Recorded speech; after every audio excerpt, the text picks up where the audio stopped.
Wysiadł z pociągu na dworcu głównym w Gdańsku. Ze względu na swoje zdolności oratorskie w rodzinnym Fürth nazywano go kaznodzieją. Forster zamierzał jak najszybciej dotrzeć do siedziby partii przy Ogarnej 52. W głowie miał jasny plan. Najpierw zewrzeć szeregi partyjne, zwiększyć liczbę członków, następnie przejąć władzę nad miastem, a na końcu rozprawić się z wszawymi Polaczkami. Albert Forster pokonał drogę z dworca na Ogarną w 15 minut, a przed snem zdążył jeszcze przejrzeć zapiski partyjne. Był październik 1930 roku.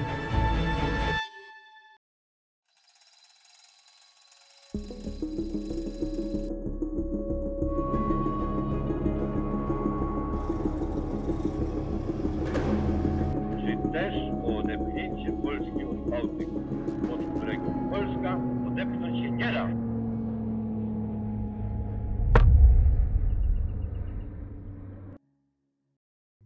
To jest Hans Frank, generalny gubernator okupowanych przez Niemców terenów polskich podczas II wojny światowej. Po jego prawej stronie widzicie Erika Kocha, Gauleitera Prus Wschodnich, a jednocześnie szef zarządu cywilnego okręgu Białystok. A to Arthur Greiser, Gauleiter tzw. kraju Warty, obejmującego m.in. obszar Poznania i Łodzi. Do tego tercetu zarządców byłych terenów polskich należy dodać czwartą postać, mianowicie Alberta Marię Forstera, Gauleitera Gdańska i Prus Wschodnich. Co ciekawe, losy Forstera i Greisera splatają się w tym mieście, gdzie Greiser był poprzednikiem Forstera na stanowisku przywódcy Gdańskiego Okręgu Partyjnego NSDAP. Forster nie tylko stał na czele miasta, które stało się symbolem konfliktu między Niemcami a Polską, ale również odegrał kluczową rolę w brutalnej germanizacji Pomorza, prowadząc politykę represji wobec miejscowej ludności. W tej opowieści przybliżymy jego losy. Opowiemy o wczesnych latach Alberta Forstera oraz odpowiemy na pytanie, w jaki sposób utorował sobie drogę do przejęcia władzy w Gdańsku, gdzie zapisał się w historii jako jeden z najbardziej fanatycznych przywódców NSDAP. Nieznane są szczegóły wczesnych lat Alberta Forstera, który przyszedł na świat w frankońskim Fürth jako najmłodsze 6 dzieci dyrektora miejscowego więzienia Christopha Forstera i jego żony Crescent. Dorastał w cieniu surowych murów więziennych, gdzie jego ojciec pełnił funkcję dyrektora. Czy życie w tak specyficznym otoczeniu mogło kształtować jego przyszłą osobowość? Czy dorastanie wśród chłodu i dyscypliny nie zostawiło śladów w psychice przyszłego Gauleitera Gdańska? Późniejszy biograf Forstera, Dieter Schenk, sugerował, że jego egocentryzm mógł wynikać z tego, że opiekę nad nim sprawowała głównie matka oraz 3 starsze siostry. Forster dorastał z dala od bliskiej relacji z ojcem, co mogło budzić w nim potrzebę walki o własną autonomię. W biografii zleconej przez siebie w 1930 roku Forster pośrednio wspominał rodziców w sposób, który ujawnia skomplikowane relacje rodzinne. Ojciec długo nie mógł wybaczyć najmłodszemu synowi, że tak rewolucyjnie walczył przeciwko wszystkiemu, co dla starszego pokolenia miało jeszcze wartość. Oczywiście, matka często próbowała łagodzić konflikty, a Albert był do niej przywiązany z pełną pasją. W tamtym czasie Fürth było miastem z liczną społecznością żydowską, co mogło wpływać na postrzeganie przez młodego Forstera otaczającego go świata. 1/3 uczniów miejscowego gimnazjum stanowili Żydzi. Czy dorastanie w tak zróżnicowanym środowisku wpłynęło na jego późniejsze poglądy? Swoją edukację zakończył w 1920 roku, zdając tzw. małą maturę w lokalnym gimnazjum humanistycznym. Nauka w niemieckim gimnazjum trwała wówczas 6 lat, a Forster nie wyróżniał się szczególnymi osiągnięciami. Powtarzał 2. i 5. klasę. Niedługo po zakończeniu gimnazjum rozpoczął kurs w szkole handlowej, a następnie podjął pracę jako urzędnik bankowy. Być może już wtedy przejawiał skłonność do pomnażania majątku, co później ujawniło się w Gdańsku, ale do tego wątku wrócimy później. Ze stanowiska w banku Brucknera został zwolniony z powodu zaangażowania w działalność polityczną.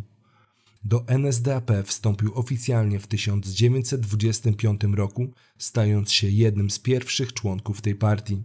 Jednak jego zaangażowanie w ruch narodowo-socjalistyczny rozpoczęło się 2 lata wcześniej, kiedy to jako 21-letni młodzieniec dołączył do oddziałów szturmowych SA w swoim rodzinnym mieście. Swój pierwszy kontakt z NSDAP wspominał w następujący sposób. W styczniu 1923 roku po raz pierwszy zobaczyłem w Monachium mężczyzn w kurtkach wiatrowych z czerwonymi opaskami na ramieniu, na których było białe pole z Hakenkreuzem. Maszerowali za flagami ze swastyką, a ja wtedy nie wiedziałem, co to wszystko miało znaczyć. Pamiętam bardzo dokładnie, że podczas powrotu z Monachium do Fürth pociągiem ekspresowym jechała z nami cała grupa takich mężczyzn z Erlangen, którzy z niebywałym entuzjazmem śpiewali pieśni patriotyczne. To wydarzenie w tę niedzielę skłoniło mnie do zainteresowania się tą sprawą. W moim rodzinnym mieście nie było wtedy jeszcze czegoś takiego.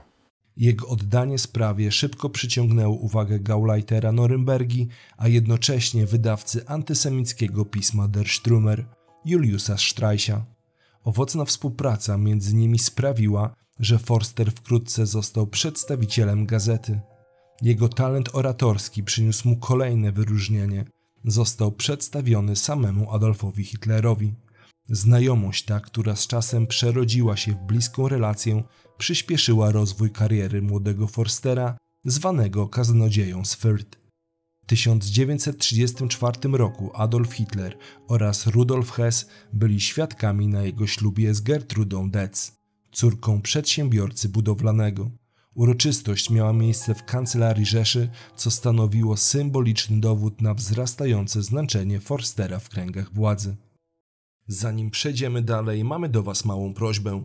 Filmy o tak złożonej tematyce jak ten nie zawsze są promowane przez algorytmy, co skutkuje mniejszymi zasięgami. Wasze wsparcie w postaci polubień i komentarzy naprawdę robi różnicę. Algorytm zwraca na to szczególną uwagę. Jeżeli uważacie, że ten materiał jest wartościowy, prosimy o reakcję. Jednocześnie z dumą informujemy, że ten odcinek mógł powstać dzięki wsparciu firmy Chliwa Nieruchomości, która nie boi się stawiać czoła trudnym wyzwaniom i wspiera nas w realizacji misji naszego kanału. Dziękujemy i zapraszamy do dalszego oglądania. Wróćmy jednak do początków kariery przyszłego Gauleitera. 5 kwietnia 1925 roku, po legalizacji NSDAP, Forster ponownie wstąpił do partii, otrzymując numer członkowski 1924. Należy zaznaczyć, że numery legitymacji partyjnych zaczynały się od liczby 500. Pod jego przewodnictwem 16 lutego 1925 roku w gospodzie Zumbergbräu w Fürth utworzono lokalną grupę nazistowską. Jako partyjny mówca i zagorzały zwolennik idei narodowego socjalizmu, Forster szybko zdobył rozgłos poza granicami Frankonii. Streich i Hitler wspierali jego rozwój, co zaowocowało wysłaniem go we wrześniu 1930 roku do Reichstagu w Berlinie jako posła. Wcześniej, od 1928 roku, Forster pracował dla antysemickiego niemieckiego Narodowego Stowarzyszenia Asystentów Handlowych, najpierw w Norymberdze, później tymczasowo w Hamburgu, a ostatecznie jako kierownik okręgu Dolnej Łaby w powiecie Nordmark. 14 września 1930 roku Albert Forster został wybrany do Reichstagu z okręgu frankońskiego. Od 1930 do 1933 roku pełnił funkcję konsultanta do spraw służby pracy i spraw pracowniczych w grupie parlamentarnej NSDAP oraz członka Komisji Spraw Zagranicznych Reichstagu. W październiku 1930 roku na polecenie Hermana Göringa Forster został wysłany do wolnego miasta Gdańska jako Gauleiter. Göring miał powiedzieć, że tylko ktoś o osobowości fanatycznego przywódcy może dokonać w tym mieście przełomu. Jego słowa brzmiały: Forster, pan musi zaprowadzić porządek w Gdańsku. Niech pan weźmie akta i następnym pociągiem pośpiesznym rusza do Gdańska. W Gdańsku pojawił się jako 28-latek z jedną walizką przy boku, Co jest istotne w kontekście trybu, w jakim opuścił to miasto ponad 15 lat później. Na stanowisku lidera NSDAP zastąpił Artura Greisera, późniejszego niesławnego gauleitera kraju Warty, znanego z prześladowania ludności polskiej. Ten ruch został chłodno przyjęty przez gdańskie struktury partyjne, gdyż Greisera postrzegano jako swojego człowieka, a Forster dla gdańskich członków NSDAP był kolejnym przybyszem z centrali. Było to również przyczyną sporów i rywalizacji między Greiserem a Forsterem, a sam Greiser miał ponoć stać się dożywotnim wrogiem gauleitera Gdańska, mimo że przez kolejne 6 lat pełnił funkcję jego zastępcy. Niestety dla Greisera Forster miał tę przewagę, że w razie potrzeby zawsze mógł liczyć na pomoc i wsparcie Hitlera. Greiserowi również nie pomagał fakt, iż stosunkowo późno dołączył do NSDAP. Ponieważ nigdy nie cieszył się takim zaufaniem, jakim Hitler darzył swoich starych towarzyszy, starał się podnieść swoją pozycję w inny sposób. Po pierwsze, znalazł innych patronów, w szczególności Heinricha Himmlera, przywódcę SS. Po drugie, w nadziei na wyróżnienie się, Greiser czasami popierał polityki sprzeczne z polityką swojego rywala Forstera. Jednak w tamtym czasie Forster zdawał się tym nie przejmować, ponieważ wkrótce po przybyciu rozpoczął intensywną kampanię propagandową oraz serię agitacji mających na celu przyciągnięcie nowych członków. Pierwszą noc w Wolnym Mieście Forster miał spędzić w biurze NSDAP przy ulicy Ogarnej 52.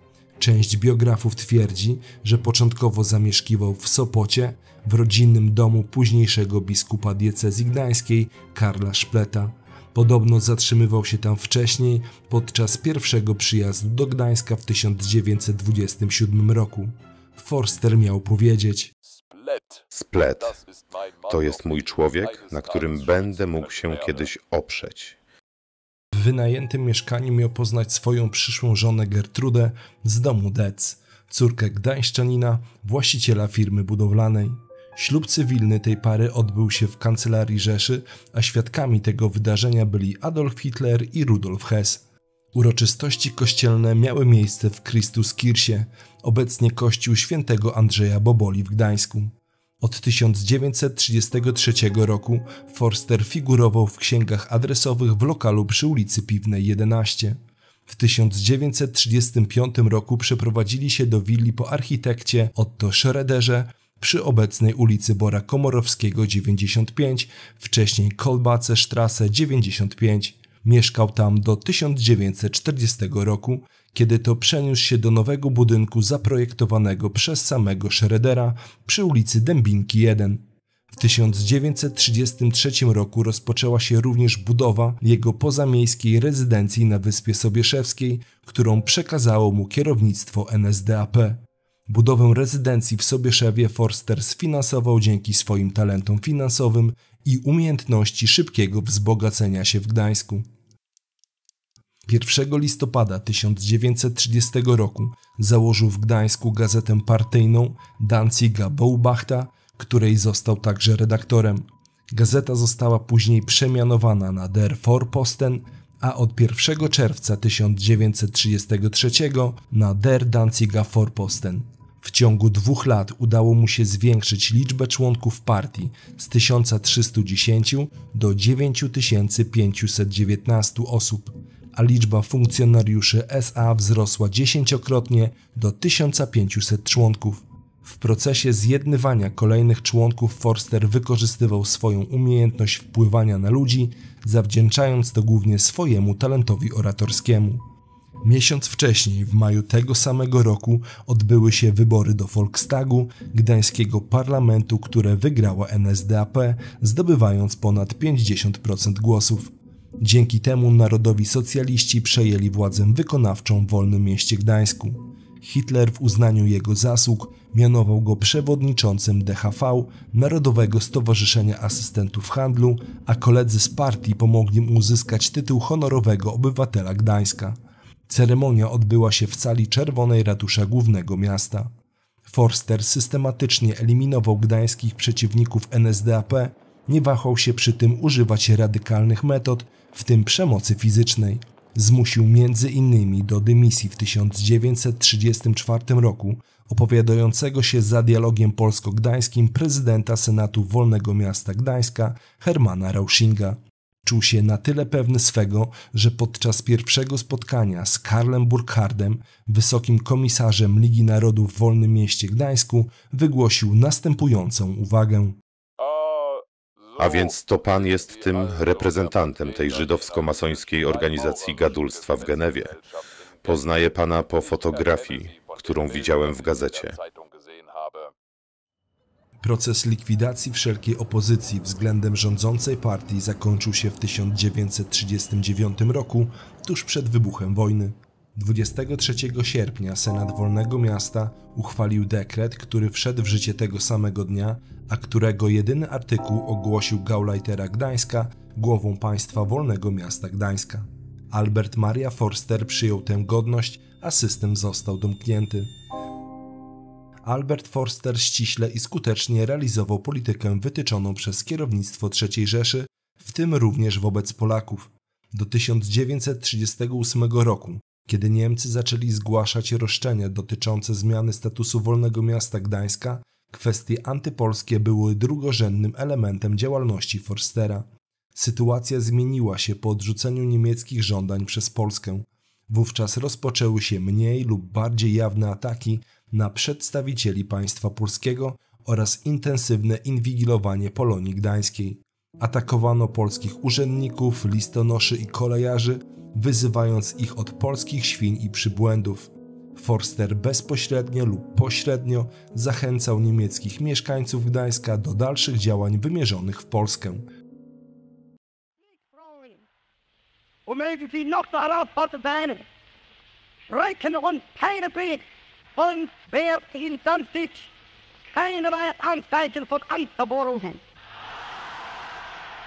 Wir haben in Danzig in den letzten Wochen alles getan, um jeden Überfall vor der Hand Streich ganz welche Art auf Danzig abzuwehren und entsprechend zu verantworten. Sytuacja w Wolnym Mieście stawała się coraz bardziej napięta. W sierpniu 1939 roku, kiedy napięcia w Europie sięgały zenitu, Albert Forster osiągnął swój cel.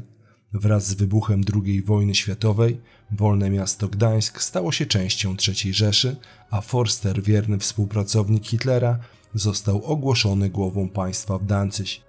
Władza, której tak pragnął, była teraz w jego rękach. Jednak prawdziwe konsekwencje jego rządów dopiero miały się ujawnić. Koniec części pierwszej.